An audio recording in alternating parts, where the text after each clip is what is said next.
Certification requirements generally refer to documents that you must either issue yourself under your company name or obtain from some kind of third party.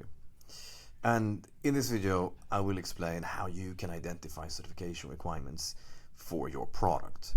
And I will not explain how to identify certification requirements for all products, but instead I will share the methodology that we use when doing so. Now, let's say that I'm intending to sell this plush toy in the United States. This would be my case study. The very first thing I need to do is I need to create a requirements list. I need to assess the different regulations and other compliance requirements that apply to my product. And only then can I find certification requirements. Certification requirements don't exist in isolation, but tends to be part of, let's say, broader regulations and so on. So that's number one. That's the first step, right? So in this case, I'm selling my plush toy in the United States, and what really matters now is that I can properly classify my product. So I'm clearly selling a children's product, so I have to select this module. This is very important because let's say, the way I classify the product decides the certification requirements that I will find. So I have to be very careful here. Some cases quite straightforward, like children's products. But let's say that you sell other products, you will be looking at entirely different certification requirements, right? In any case, I'm selling a plush toy, so I'm moving forward.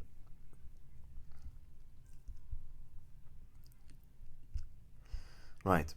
Now, other than the product category or the material, you may have to go deeper. You may have to look at other parameters that in turn impact certification requirements.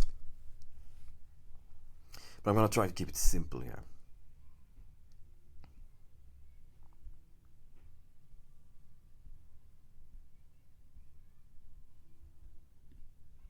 So what I'm doing now is essentially assessing the requirements that apply to my product. And only now can I dig deeper and identify certification requirements in case they actually exist. So I will begin with the CPSIA. Let's see what I will find.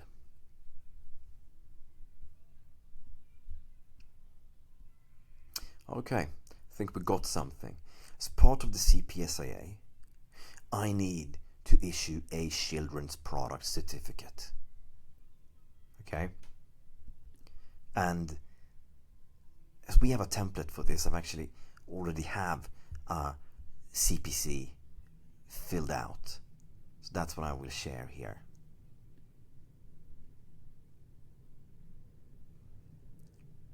Now, in the case of a children's product certificate, the information that you must include is provided by the CPSC.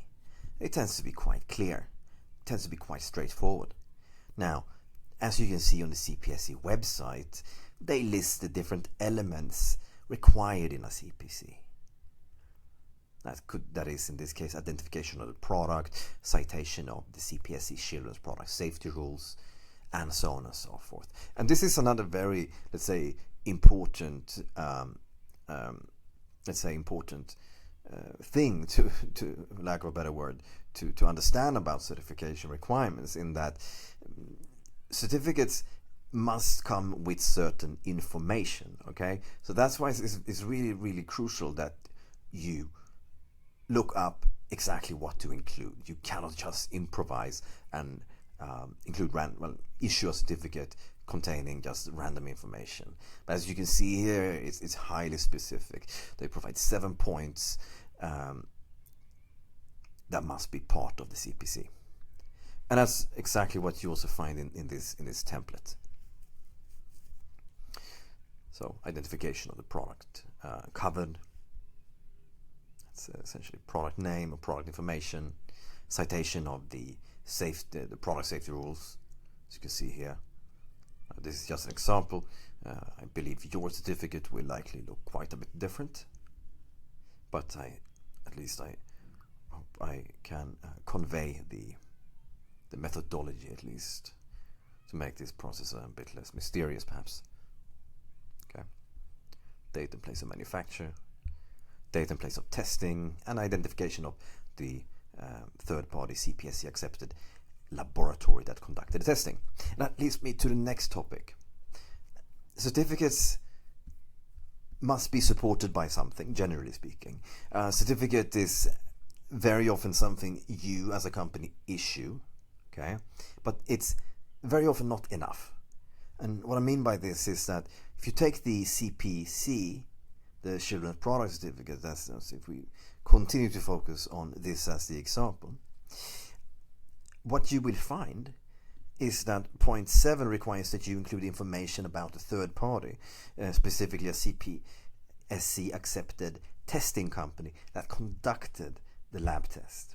And what this means is that your CPC must be backed by a proper test report that must be issued by a third party. So whereas your company is free to issue a CPC as long as it contains this information, it doesn't mean you can issue a CPC if product testing has not taken place. Okay? It's very important to understand, because a CPC, this certificate, is absolutely worthless without a test report, and this information must also be included. So the certificate doesn't really cost anything. It's not something you obtain. You don't obtain it from your supplier. You don't obtain it from the customs authority or anything like that. It's entirely self-issued. It doesn't cost anything but the cost of the printing ink, essentially. But it must be supported by lab testing. Okay. Now, certification requirements are not always called certificates. In the EU, they can, for example, be called declarations: declaration of conformity, declaration of compliance, declaration of performance. These are very similar to the CPC in the sense they're self-issued documents, must be supported by test reports. And many product regulations don't have any sort of certification requirements whatsoever. You take something like country of origin. Well, actually, there are situations when country of origin certificate can actually be required to support the country of origin marking, so that would actually be a bad example. But in any case, many compliance requirements don't really contain any, they don't have any certification requirements in that sense. Like it's not always like you need to obtain a certificate or issue a certificate. It really depends on the product. So to summarize, step 1 is always to identify different regulatory requirements, and only then can you take a closer look and actually identify certification requirements, declaration requirements, other documentation requirements. So that's always step 1. Certification requirements do not exist in a vacuum. There's no, let's say, uniform product certification procedure. It doesn't work like that.